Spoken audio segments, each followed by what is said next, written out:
चैव नरोत्तमं देवीं सरस्वतीं व्यासं ततो जयमुदीरयेत्। नष्टप्रायेषु अभद्रेषु नित्यं भागवत सेवया भगवति उत्तमश्लोके भक्तिर्भवति नैष्टिकीम्। कृष्णाय वासुदेवाय देवकी नंदनाय च नन्दगोपकुमाराय गोविन्दाय नमो नमः। नमः पङ्कजनाभाय नमः पङ्कजमालिने नमः पङ्कजनेत्राय नमस्ते पङ्कजाङ्ग्रये। हरे कृष्ण। ओम नमो भगवते वासुदेवाय। ओम नमो भगवते वासुदेवाय। ओम नमो भगवते वासुदेवाय। ಓಕೆ, ಶ್ಲೋಕ 33ರಿಂದ ಪ್ರಾರಂಭ ಮಾಡೋಣ. ಸೊ ನಾವು ನಿನ್ನೆ ಪರಭಕ್ತಿ ಮಾತಾಜಿಯವರ ಕ್ಲಾಸ್ ಕೇಳಿದ್ವಿ. ನಿನ್ನೆ ತುಂಬಾ ಖುಷಿಯಿಂದ ಭಗವಂತನ ಸ್ಮೈಲ್, ಅದರದ ಅಕ್ರಮನೊಮ್ಮೆ ನೋಡಿದ್ವಿ ನಾವು ಅಲ್ವಾ.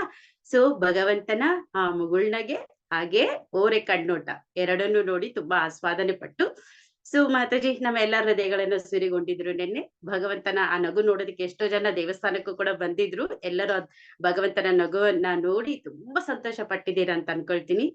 ಆದ್ರೆ ಇವತ್ತು ನಮ್ಮ ಟಾಪಿಕ್ ವಿರಹ. ನಿನ್ನೆ ಪ್ರೇಮ, ಕುಡಿ ನೋಟ, ಸೊ ಭಗವಂತನ ನಗು. ಆದ್ರೆ ಇವತ್ತು ವಿರಹ, ವಿರಹದ ಒಂದು ಪ್ರೇಮ, ವಿರಹದ ಒಂದು ಅಳು, ವಿರಹದಲ್ಲಿ ಇರುವಂತಹ ಒಂದು ನೆನಪು, ಇದನ್ನ ನೋಡೋಣ ಇವತ್ತು. ಶ್ಲೋಕ 33. ಅತ ದೂರಾಗತಾನ್ ಶೌರಿ ಕೌರವಾನ್ ವಿರಹಾತುರಾನ್ ಸಂನಿವರ್ತ್ಯ ದೃಢಂ ಸ್ನಿಗ್ಧಾನ್ ಪ್ರಾಯಾತ್ ಸ್ವನಗರೀಂ ಪ್ರಿಯೈಃ. ಅತ ದೂರಾಗತಾನ್ ಶೌರಿ ಕೌರವಾನ್ ವಿರಹಾತುರಾನ್ ಸಂನಿವರ್ತ್ಯ ದೃಢಂ ಸ್ನಿಗ್ಧಾನ್ ಪ್ರಾಯಾತ್ ಸ್ವನಗರೀಂ ಪ್ರಿಯೈಃ. ಅನುವಾದ ಮತ್ತೆ ಭಾವಾರ್ಥನ ಕೊಟ್ಟಂತ ಶ್ರೀಲ ಪ್ರಭುಪಾದಕ್ಕೆ ಜಯವಾಗಲಿ. ಜಯ ಶ್ರೀಲ ಪ್ರಭುಪಾದ. ಅನುವಾದ. ಅವರು ಕೃಷ್ಣನಲ್ಲಿರುವ ಗಾಢ ಸ್ನೇಹದಿಂದಾಗಿ ಅವನನ್ನು ಬೀಳ್ಕೊಡಲು ಗಣನೀಯ ದೂರದವರೆಗೆ ಅವನ ಜೊತೆಗೂಡಿದ್ದರು. ಭಾವಿ ಅಗಲಿಕೆಯ ಚಿಂತೆಯಿಂದ ಆಕ್ರಾಂತರಾಗಿದ್ದರು. ಆದರೂ ಭಗವಂತನು ಅವರನ್ನು ಹಿಂದಿರುಗಿ ಹೋಗಲು ಒತ್ತಾಯಿಸಿದನು. ಆ ಬಳಿಕ ಭಗವಂತನು ತನ್ನ ಪ್ರೀತಿಯ ಒಡನಾಡಿಗಳೊಂದಿಗೆ ದ್ವಾರಕೆಯತ್ತ ಹೊರಟನು. ಸೊ ನಾವು ಕಂಟಿನ್ಯೂ ಮಾಡ್ಬೇಡ, ಒಂದ್ಸಲ ಓದ್ಬಿಡೋಣ 34, 35 ಕೂಡ, ಆಮೇಲೆ ಒಟ್ಟಿಗೆ ಎಲ್ಲನ ಚರ್ಚೆ ಮಾಡೋಣ.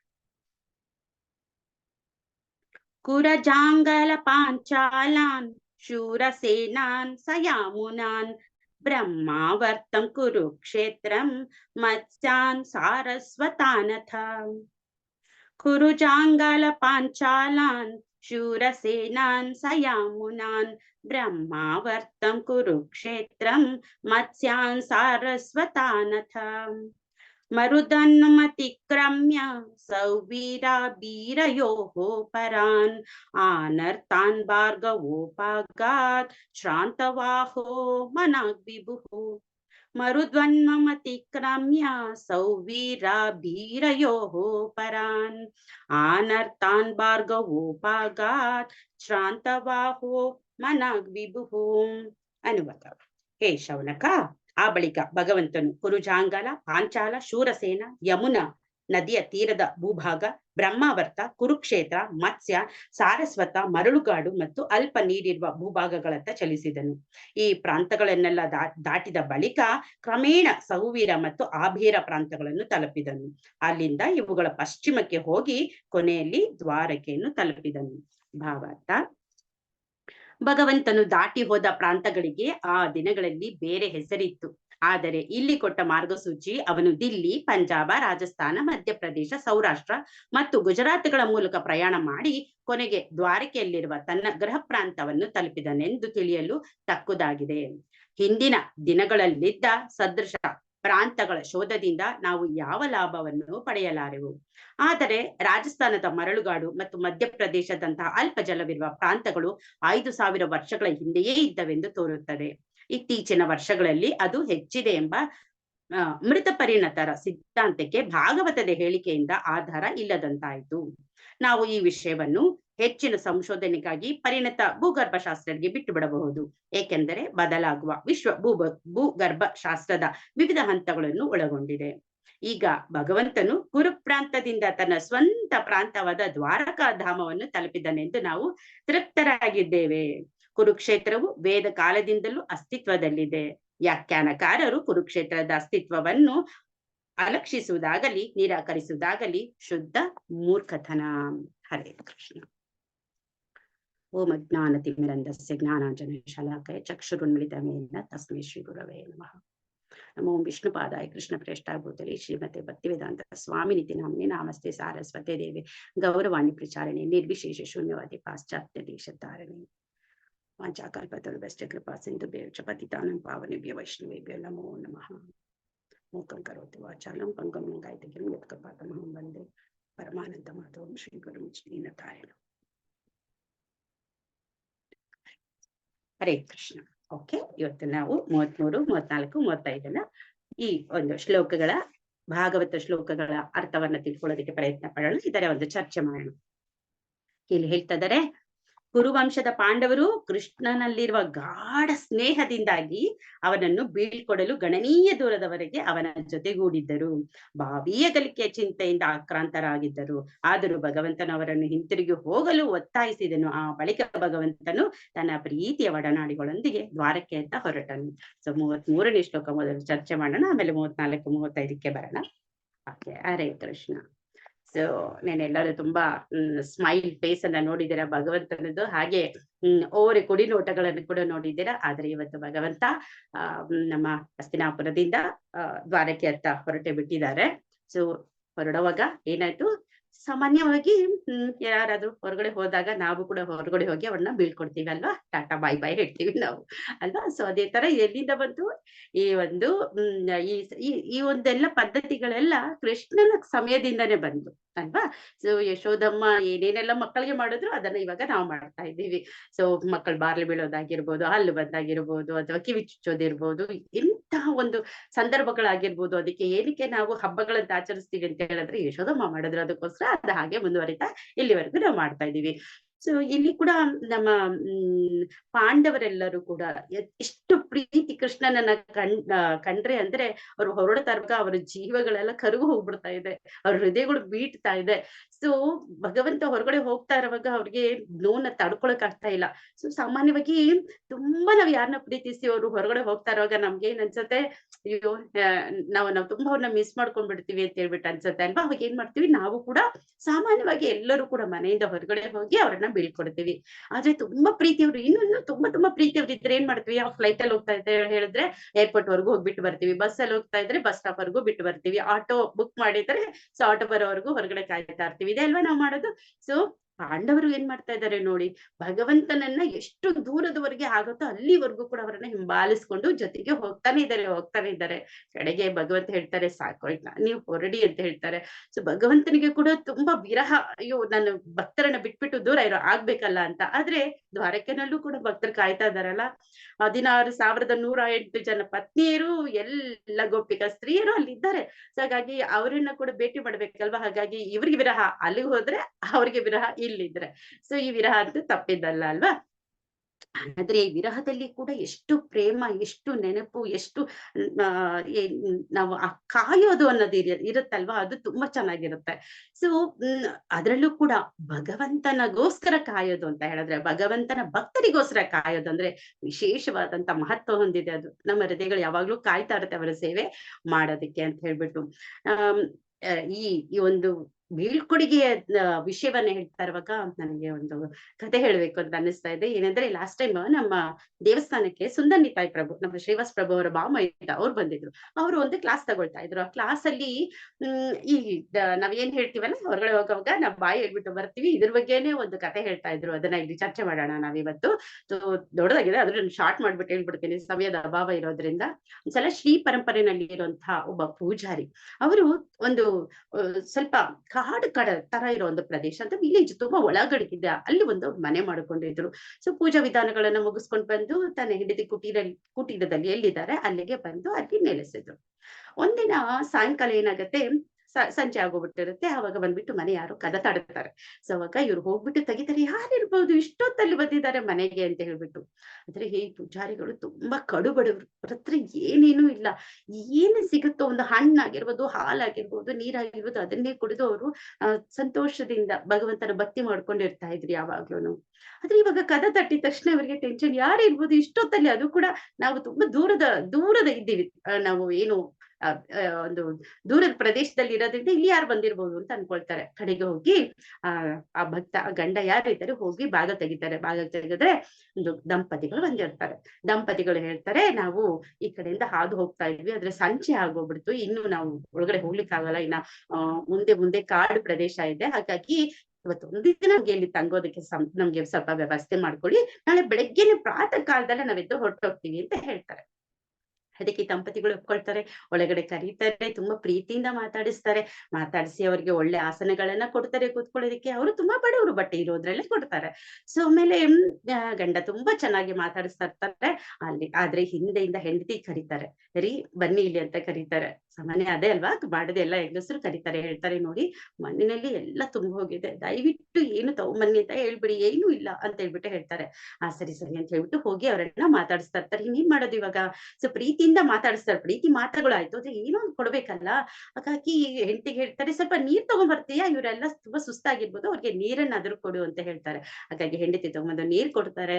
ಈ ಗಂಡ ಹೆಂಡತಿ ಯಾರು ಅತಿಥಿಗಳು ಬಂದಿರ್ತಾರೆ, ಅವ್ರು ಬಂದ್ಬಿಟ್ಟು ಅದನ್ನ ಸ್ವೀಕಾರ ಮಾಡಿ ತುಂಬಾ ಸಂತೋಷ ಪಡ್ತಾರೆ. ಅತಿಥಿ ದೇವೋ ಭವ, ಆದ್ರೆ ಅವ್ರಿಗೆ ಕೊಡೋದಕ್ಕೆ ಏನೂ ಇಲ್ಲ. ಅದೊಂದು ನೋವು ಅವರಲ್ಲಿ ಹೃದಯದಲ್ಲಿ ಕಾಡ್ತಾ ಇದೆ. ಆದ್ರೆ ನೀರನ್ನಾದ್ರೂ ಕೊಟ್ಟು ಸಂತೃಪ್ತಿ ಪಡ್ತಾ ಇದ್ದಾರೆ. ಒಳ್ಳೆ ಆಸನ ಕೊಟ್ರು, ಒಳ್ಳೆ ಮಾತುಗಳನ್ನ ಮಾತಾಡಿದ್ರು, ನೀರನ್ನ ಅವ್ರ ಕೈಯಲ್ಲಿ ಏನಾಗತ್ತೆ ಅದನ್ನ ಕೊಟ್ಟು ಅವರನ್ನ ಸಂತೋಷ ಪಡಿಸಿದ್ರು. ಇದಾದ್ಮೇಲೆ ರಾತ್ರಿ ಆಗತ್ತೆ. ಅವಾಗ ಅವ್ರಿಗೆ ಊಟ ಕೊಡೋದಕ್ಕೆ ಏನು ಇಲ್ಲ ಇವ್ರ ಹತ್ರ. ಆದ್ರೆ ಆ ಎರಡು ದಂಪತಿಗಳು ಯಾರು ಬಂದಿರ್ತಾರಲ್ಲ, ಅವ್ರು ಒಂದಷ್ಟು ಹಿಟ್ಟು ಮೂಟೆನಲ್ಲಿ ಕಟ್ಕೊಂಡ್ ಬಂದಿರ್ತಾರೆ. ಹಾಗೆ ಜೇನುತುಪ್ಪ ತಗೊಂಡ್ಬಂದಿರ್ತಾರೆ. ಅವ್ರು ಹೇಳ್ತಾರೆ, ನೋಡಿ ನಾವೊಂದ್ ಸ್ವಲ್ಪ ಹಿಟ್ಟು ತಗೊಂಡ್ಬಂದಿದ್ವಿ, ಜೇನುತುಪ್ಪ ತಂದಿದ್ದೀವಿ, ಇದನ್ನ ಎರಡು ಹಾಕಿ ಕಲಿಸ್ಬಿಟ್ಟು ಉಂಡೆ ಮಾಡಿ ಕೊಡ್ತೀರಾ? ಅದನ್ನ ಎಲ್ಲರೂ ತಗೊಳ್ಬೋದು ಅಂತ ಹೇಳ್ತಾರೆ. ಎಂತ ಹೇಳ್ತಾರೆ, ನಾನು ಆ ಸೇವೆ ಮಾಡ್ತೀನಿ ಅಂತ ಹೇಳ್ತಾರೆ. ಮನ್ಸಲ್ಲಿ ದುಃಖ, ಪಾಪ ಅವ್ರು ಏನು ಕೊಡಕ್ ಆಗ್ತಾ ಇಲ್ಲ ಅಂತ ಹೇಳ್ಬಿಟ್ಟು. ರಾತ್ರಿ ಆಗಿದೆ, ಇಲ್ಲಿ ಹೋಗಿ ಹಣ್ಣು ಹಂಪಲು ಏನು ತಗೊಂಬರಕ್ಕೂ ಆಗಲ್ಲ.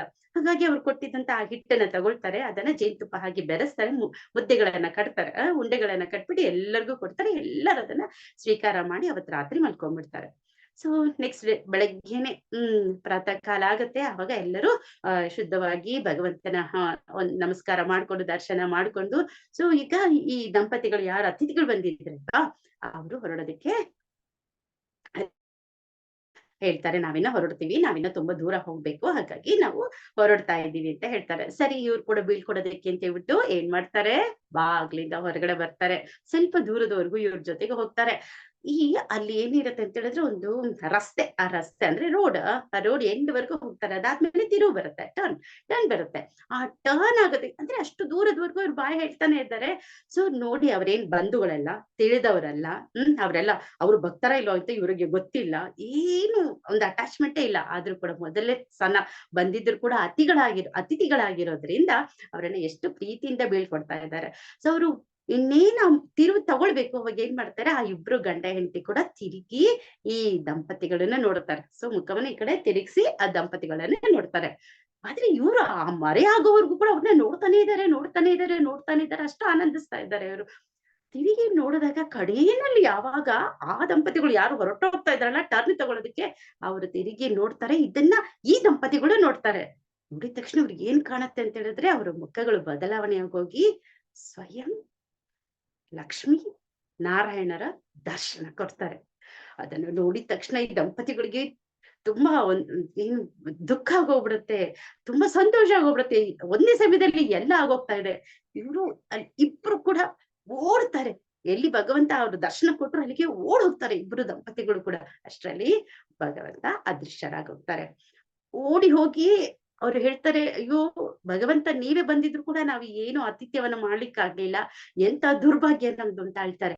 ಕಡೆಗೆ ಎಲ್ಲಿ ಭಗವಂತ ಕಡೆಗೆ ದರ್ಶನ ಕೊಟ್ರಲ್ಲ, ಅಲ್ಲಿ ಅವ್ರ ಪಾದದ ಚಿಹ್ನೆಗಳಿದೆಯಲ್ಲ, ಅದರ ಮೇಲೆ ಇಬ್ರು ಗಂಡ ಹೆಂಡತಿ ಉರುಳಿ ಭಗವಂತನ ಆ ಒಂದು ಆಶೀರ್ವಾದವನ್ನ ಪಡ್ಕೊಳ್ತಾರೆ.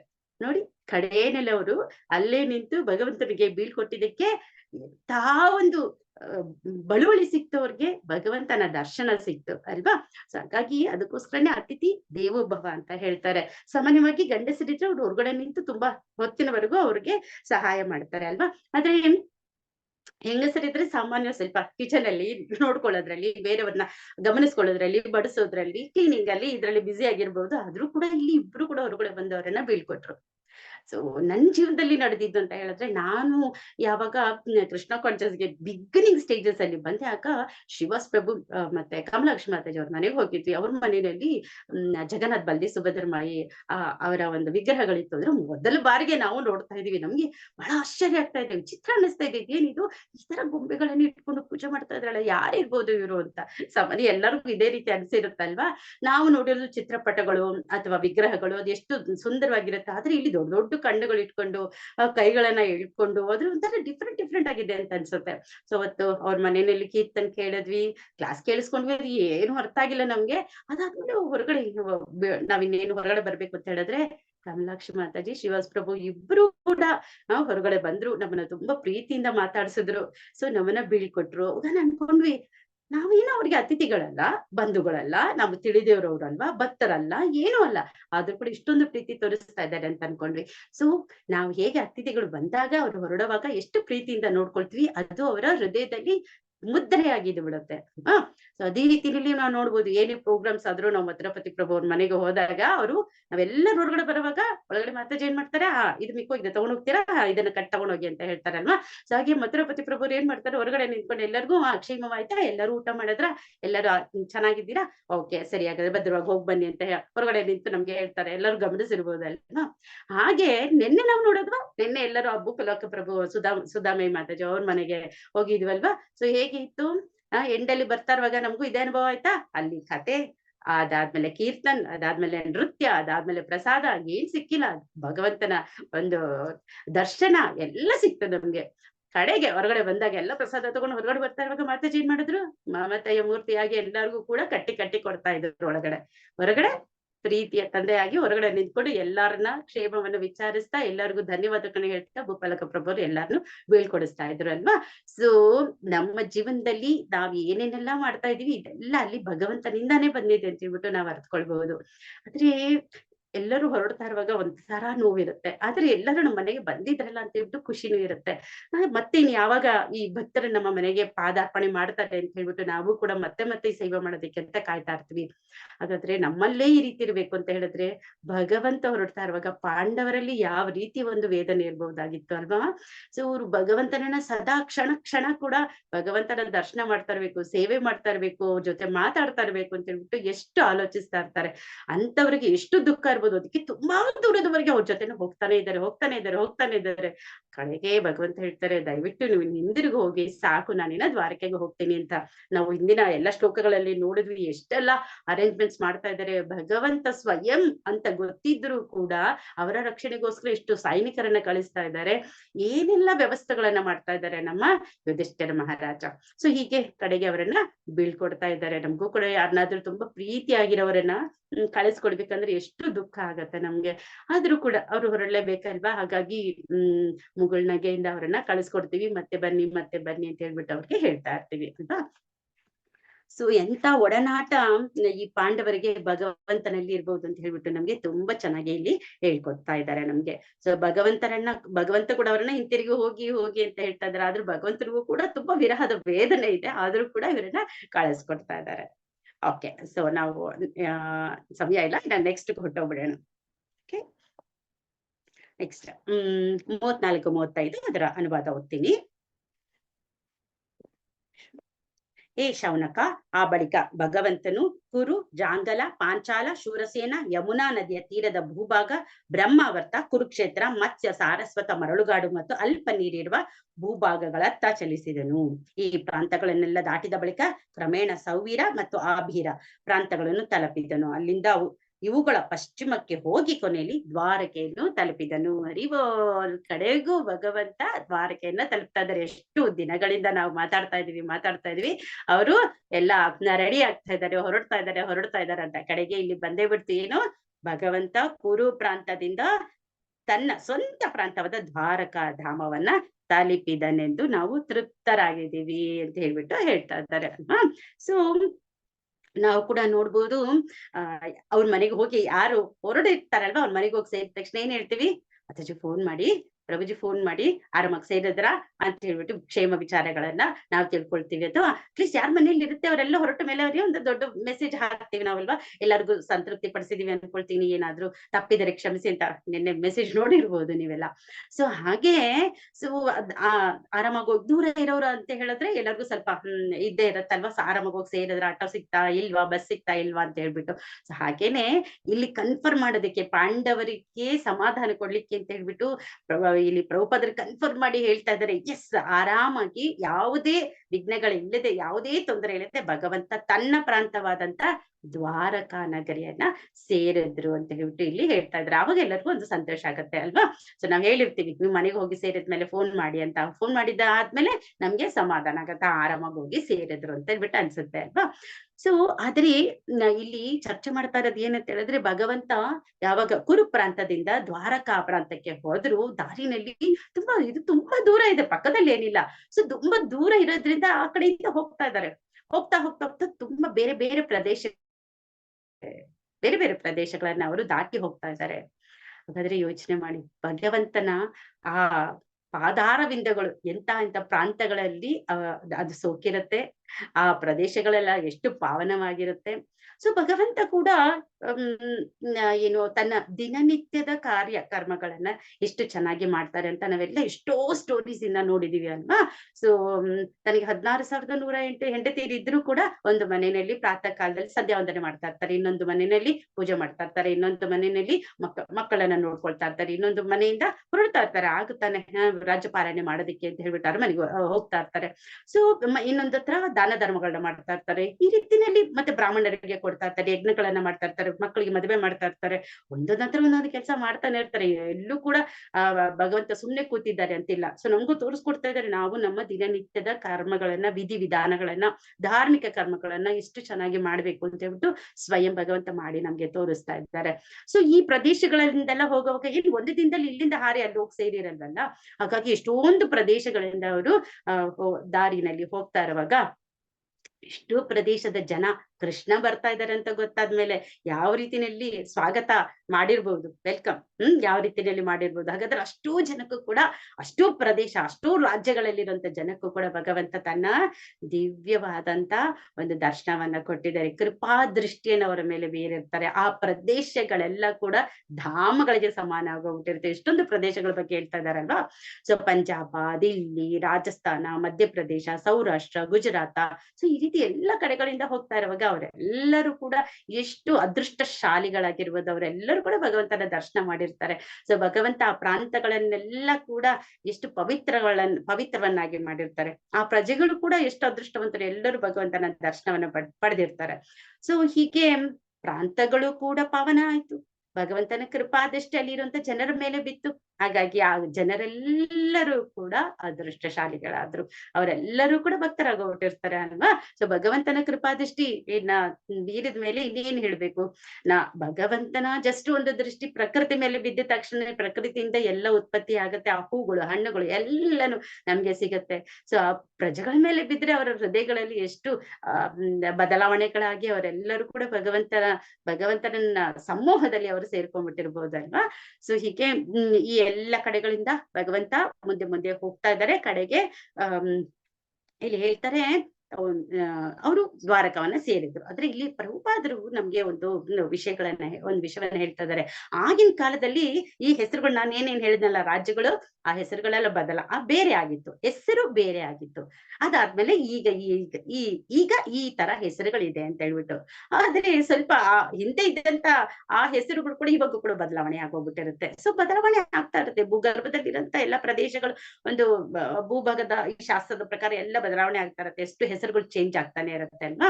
ಎಷ್ಟು ನಾವೇ ನೋಡ್ಬೋದು, ಅಲಹಾಬಾದ್ ಇವಾಗ ಪ್ರಯಾಗ್ರಾಜ್ ಆಗಿದೆ, ಆದ್ರೆ ಮುಂಚೆ ಅದಕ್ಕಿಂತ ಮುಂಚೆ ಏನ್ ಹೆಸರಿತ್ತು ಗೊತ್ತಿಲ್ಲ ನಮ್ಗೆ, ಅಲಹಾಬಾದ್ ಗೊತ್ತಿರೋದು, ಪ್ರಯಾಗ್ರಾಜ್ ಮೊದಲು ಪ್ರಯಾಗ್ರಾಜ್ ಇತ್ತು, ಮತ್ತೆ ಅಲಹಾಬಾದ್ ಆಯ್ತು, ಮತ್ತೆ ಪ್ರಯಾಗ್ರಾಜ್. ಪ್ರಯಾಗ್ರಾಜ್ ಇತ್ತಂತೆ, ಮತ್ತೆ ಅಲಹಾಬಾದ್ ಆಯ್ತು, ಮತ್ತೆ ಪ್ರಯಾಗ್ರಾಜ್ ಆಗಿದೆ. ಸೊ ಅದೇ ರೀತಿನಲ್ಲಿ ನಾವು ಹಸ್ತಿನಾಪುರ ಇದ್ದಿದ್ದು ಈಗ ಡೆಲ್ಲಿ ಆಗಿದೆ. ಈ ರೀತಿನಲ್ಲಿ ಬೇರೆ ಬೇರೆ ಹೆಸರುಗಳು ಬದಲಾವಣೆ ಆಗ್ತಾನೆ ಇರತ್ತೆ. ಅಷ್ಟೇ ಅಲ್ಲ, ಸೊ ಇವಾಗಿರುವಂತ ಹೆಸರು ಮತ್ತೆ ಇನ್ನೊಂದ್ಸಲ ಏನಾಗಿರತ್ತೆ ಅಂತ ನಮ್ಗೆ ಗೊತ್ತಿಲ್ಲ. ನಮ್ಗೆಲ್ಲರಿಗೂ ಗೊತ್ತಿದೆ, ನಮ್ಮ ಬ್ರಿಟಿಷರಾಗಿರ್ಬೋದು ಅಥವಾ ಮುಘಲರಾಗಿರ್ಬೋದು, ಇವರೆಲ್ಲ ದಾಳಿ ಮಾಡುತ್ತಾ ಬಂದಾಗ ಎಲ್ಲವನ್ನ ಕಬಳಿಸ್ಕೊಂಡು ಎಲ್ಲ ಅವ್ರ ಹೆಸರುಗಳನ್ನ ಬದಲಾವಣೆ ಮಾಡ್ಬಿಟ್ಟಿದ್ರು. ಆದ್ರೆ ಈಗ ನಮ್ಮ ಯೋಗಿನಾಥ್ ಬಂದ್ಮೇಲೆ ಎಷ್ಟೊಂದು ಹೆಸರುಗಳನ್ನ ಬದಲಾವಣೆ ಮಾಡ್ಬಿಟ್ರು. ಸೊ ಅದೇ ರೀತಿಯಲ್ಲಿ ಎಷ್ಟೋ ಜನ ಮುಂದೆ ರಾಜಕಾರಣಿಗಳು ಒಳ್ಳೆ ಜನ ಬಂದ್ರೆ ಮತ್ತೆ ಅದೇ ಹಳೆ ಹೆಸರುಗಳನ್ನ ಇಡಬಹುದು, ಮತ್ತೆ ಆ ಹೆಸರುಗಳನ್ನ ಹೇಳಿ ಕೂಡ ನಾವು ಪಾವನರಾಗ್ಬಿಡ್ಬಹುದು. ಮತ್ತೆ ಇನ್ನೊಂದು ಹೇಳ್ತಾ ಇದ್ದಾರೆ, ಏನ್ ಬದಲಾವಣೆ ಆಗಿದೆ ಅದನ್ನೆಲ್ಲ ಕಂಡುಹಿಡಿಯೋದಕ್ಕೆ ಭೂಗೋಳದ ಬಗ್ಗೆ ತಿಳ್ಕೊಂತ ಇರ್ತಾರಲ್ಲ ಅಂತವ್ರಿಗೆ ಬಿಟ್ಟು ಬಿಡೋಣ, ನಮ್ಗೆ ಅದ್ರ ಬಗ್ಗೆ ಏನು ಹೆಚ್ಚಿಗೆ ತಿಳ್ಕೊಳ್ಳೋಂತ ಆಸಕ್ತಿ ಏನಿದೆ ಬೇಕಾಗಿಲ್ಲ ಅಂತ ಹೇಳ್ಬಿಟ್ಟು ಹೇಳ್ತಾ ಇದಾರೆ. ಅಷ್ಟೇ ಅಲ್ಲ, ಇನ್ನೊಂದು ಹೇಳ್ತಾ ಇದಾರೆ, ವ್ಯಾಖ್ಯಾನಕಾರರು ಕುರುಕ್ಷೇತ್ರದ ಅಸ್ತಿತ್ವವನ್ನು ಅಲಕ್ಷಿಸುವುದಾಗಲಿ ನಿರಾಕರಿಸುವುದಾಗಲಿ ಶುದ್ಧ ಮೂರ್ಖತನ ಅಂತ ಹೇಳ್ತಾ ಇದ್ದಾರೆ. ಸೊ ಎಷ್ಟೊಂದನ್ನ ನಿನ್ನೆ ನಾವು ಡಿಸ್ಕಷನ್ ಮಾಡ್ತೀವಿ, ಮೆಥಾಲಜಿ ಅಂದ್ರೆ ಹಿಸ್ಟ್ರಿ ಅಲ್ವಾ.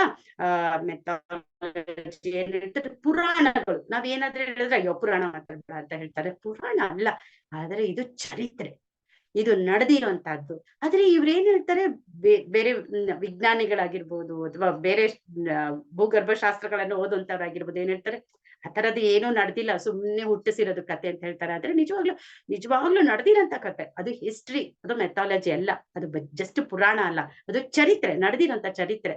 ಸೊ ಹಾಗಾಗಿ ಈ ಇತಿಹಾಸಗಳನ್ನ ನಾವು ತಿಳ್ಕೊಳ್ಬೇಕು. ಅದಕ್ಕೋಸ್ಕರನೇ ನಾವು ಭಾಗವತ ಓದ್ಬೇಕು. ನೋಡಿ, ಇಲ್ಲಿ ಪ್ರಮಾಣ ಕೊಡ್ತಾ ಇದ್ದಾರೆ, ಈ ಹೆಸರುಗಳು ಆವಾಗ ಬೇರೆ ಇತ್ತು, ಭಗವಂತ ಅದೇ ದಾರಿಯಿಂದ ಹೊರಟು ಅಂತ ಹೇಳ್ಬಿಟ್ಟು ಹೇಳ್ತಾ ಇದ್ದಾರೆ. ನಾವು ನೋಡ್ಬೋದು, ಮೊದ್ಲೆಲ್ಲ ಅಯ್ಯೋ ರಾಮ ಸೇತುವೆ ಇರ್ಲಿಲ್ಲ, ರಾಮಾಯಣ ಸುಮ್ನೆ ಅದೆಲ್ಲ ಇಲ್ಲ ಅಂತ ಹೇಳ್ತಾ ಇದ್ರು. ಆಮೇಲೆ ಮಹಾಭಾರತ ನಡೆದಿಲ್ಲ ಅಂತ ಹೇಳ್ತಾ ಇದ್ರು ಅಲ್ವಾ. ರಾಮಾಯಣ ನಡೀತು, ಸೇತುವೆ ಕಟ್ಟಿದ್ರು ಅಂತ ಹೇಳ್ಬಿಟ್ಟು ಎಲ್ಲೋ ನಾಸಾದಿಂದ ಅಲ್ಲಿಂದ ಕಳಿಸಿದಂತ ಆ ಫೋಟೋಸ್ ಏನಿದೆ ಅಲ್ಲಿ ಅದು ಇದೆ. ಆದ್ರೆ ನದಿ ಸಮುದ್ರದ ಒಳಗಡೆ ಇದೆ ಅಂತ ಹೇಳ್ಬಿಟ್ಟು ನಮ್ಗೆ ಇವಾಗ ದೃಢ ಮಾಡಿಕೊಟ್ಟಿದ್ದಾರೆ. ಸೊ ಹಾಗಾಗಿ ಖಂಡಿತವಾಗ್ಲೂ ಎಲ್ಲವೂ ನಡೆದಿದೆ. ಮತ್ತೆ ಈ ದ್ವಾರಕಾಪುರಿ ಮೊನ್ನೆ ತಾನೇ ನೀವೆಲ್ಲ ನೋಡಿರ್ಬೋದು. ಮೋದಿಜಿ ಅಲ್ಲಿಗೆ ಹೋದ್ರು, ಅಲ್ಲಿ ಓಂಕಾರವನ್ನ ಮಾಡಿ ಬಂದ್ರು, ಯೋಗವನ್ನ ಮಾಡಿ ಬಂದ್ರು, ಭಗವಂತನನ್ನ ಧ್ಯಾನ ಮಾಡಿದ್ರು. ಸೊ ಹೀಗೆ ಇಷ್ಟು ವಯಸ್ಸಲ್ಲೂ ಕೂಡ ಎಷ್ಟೋ ಧೈರ್ಯದಿಂದ ಆ ದ್ವಾರಕಾಗೆ ಹೋಗಿ ನೋಡ್ಕೊಂಡು ದರ್ಶನ ಮಾಡ್ಕೊಂಡು ಬಂದ್ರು. ಅದೊಂದು ಅವರ ಅದೃಷ್ಟ ಅಲ್ವಾ.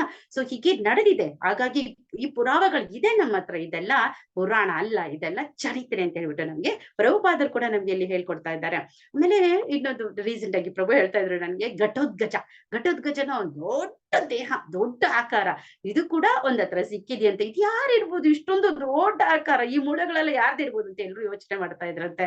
ಅಂದ್ರೆ ಬೇರೆ ಒಂದು ಪ್ರದೇಶದಲ್ಲಿ ಸಿಕ್ಕಿರೋದು. ಹಾಗಾಗಿ ಕಡೆಗೆ ಅದು ಗೊತ್ತಾಯ್ತು, ಘಟೋದ್ಗಜ ಅಂತ ಕೂಡ ಇದ್ರಲ್ಲೂ ಅವರೆಲ್ಲ ಈ ಆಕಾರದಲ್ಲಿ ಇರ್ಬೋದು ಅಂತ ಹೇಳ್ಬಿಟ್ಟು ಹೇಳ್ತಾ ಇದ್ರಂತೆ. ಹಾಗಾಗಿ ನೋಡಿ, ನಮ್ಮ ಭಾಗವತಂನಲ್ಲಿ ಏನೇನೆಲ್ಲ ಆಗಿದೆ ಅದೆಲ್ಲ ನಿಜವಾಗ್ಲೂ ಆಗಿರುವಂತದ್ದು, ಅದೆಲ್ಲ ಚರಿತ್ರೆಯಲ್ಲಿ ನಡೆದಿರೋದನ್ನ ನಾವು ಯಾವಾಗ್ಲೂ ಮೆಲುಕು ಹಾಕ್ತಾ ಇರ್ಬೇಕು, ತಿಳ್ಕೊಳ್ತಾ ಇರ್ಬೇಕು. ಸೊ ನಮ್ಮನ್ನ ನಾಶ ಮಾಡೋದಕ್ಕೆ ಬಂದ್ರಲ್ಲ, ಅವ್ರ ಬಗ್ಗೆ ಹೆಚ್ಚಿಗೆ ತಿಳ್ಕೊಂಡು ಏನ್ ಪ್ರಯೋಜನ? ಮೊಘಲರು ಏನ್ ಮಾಡಿದ್ರು, ಬ್ರಿಟಿಷರು ಏನ್ ಮಾಡಿದ್ರು, ನಮ್ಮನ್ನೆಲ್ಲ ಹೇಗೆ ಕಬಳಿಸಿದ್ರು, ಹೇಗೆಲ್ಲ ನಮ್ಗೆ ಮೋಸ ಮಾಡಿದ್ರು, ಹೇಗೆಲ್ಲ ರಕ್ತದ ಕೋಡಿ ಹರಿಬೇಕು ಹಾಗೆ ಬಂತು ಅಂತ ಹೇಳ್ಬಿಟ್ಟು ತಿಳ್ಕೊಳ್ಳೋದ್ರಿಂದ ಏನು ಪ್ರಯೋಜನ ಇಲ್ಲ.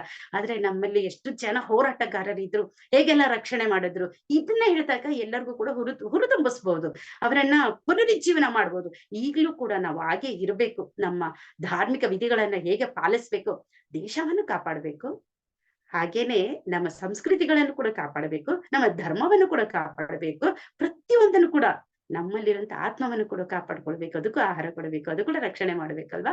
ಸೊ ಇವೆಲ್ಲವನ್ನ ನಾವು ಇವತ್ತಿನ ಕ್ಲಾಸ್ ಅಲ್ಲಿ ಸಮಯ ಕಡಿಮೆ ಇದೆ, ಆದ್ರೂ ಕೂಡ ಕೆಲವು ಪದಗಳಿಂದ ಹೇಳೋದಕ್ಕೆ ನಾನು ಪ್ರಯತ್ನ ಪಟ್ಟಿದ್ದೀನಿ. ಎಕ್ಸಾಕ್ಟ್ಲಿ 40 ಆಯ್ತು. ಸೊ ಇಲ್ಲಿಗೆ ನಾನು ನಿಲ್ಲಿಸ್ತಾ ಇದ್ದೀನಿ. ಶ್ರೀಮದ್ ಭಾಗವತಂ ಕಿ ಜೈ, ಶ್ರೀಲ ಪ್ರಭುಪಾದ್ ಕಿ ಜೈ, ಪತಿತ ಪಾವನ ಗುರು ಮಹಾರಾಜ್ ಕಿ ಜೈ, ಅನಂತ ಕೋಟಿ ವೈಷ್ಣವ ವೃಂದ ಕಿ ಜೈ, ಸಮಯ ಡಿವೋಟೀಸ್ ಕಿ ಜೈ. ಹರೇ ಕೃಷ್ಣ. ಏನಾದ್ರೂ ತಪ್ಪಾಗಿ ಹೇಳಿದ್ರೆ ದಯವಿಟ್ಟು ಕ್ಷಮಿಸಿ. ಏನಾದ್ರೂ ಸರಿಯಾಗಿ ಹೇಳಿದ್ರೆ ಅದು ನನ್ನ ಗುರು ಮಹಾರಾಜರ ಒಂದು ಕರುಣೆಯಿಂದ, ಅವರ ಆಶೀರ್ವಾದದಿಂದ, ಮತ್ತೆ ಎಲ್ಲ ವೈಷ್ಣವರ ಆಶೀರ್ವಾದದಿಂದ ಮಾತ್ರ ಅಂತ ತಿಳ್ಕೊಳ್ಳಿ. ತಪ್ಪಿದ್ರೆ ಅದು ನನ್ನ ಅಜ್ಞಾನದಿಂದ ಮಾತ್ರನೇ ನಡೆದಿರುತ್ತೆ. ಹಾಗಾಗಿ ನೀವೆಲ್ಲರೂ ನನಗೆ ಬೇಡ್ಕೊಳ್ಳಿ, ಮುಂದಿನ ಕ್ಲಾಸ್ಗಳಲ್ಲಿ ಸರಿಯಾದ ರೀತಿಯಲ್ಲಿ ನಾನು ನಿಮ್ಮವರೆಗೂ ಭಗವಂತನ ಮತ್ತೆ ಆಚಾರ್ಯರ ನುಡಿಗಳನ್ನ ನಿಮ್ಮವರೆಗೂ ಸೇರಿಸುವಂತ ಶಕ್ತಿ ನನಗೆ ಕೊಡ್ಲಿ ಅಂತ ಕೇಳ್ಕೊಳ್ಳಿ. ಹರೇ ಕೃಷ್ಣ, ಹರೇ ಕೃಷ್ಣ.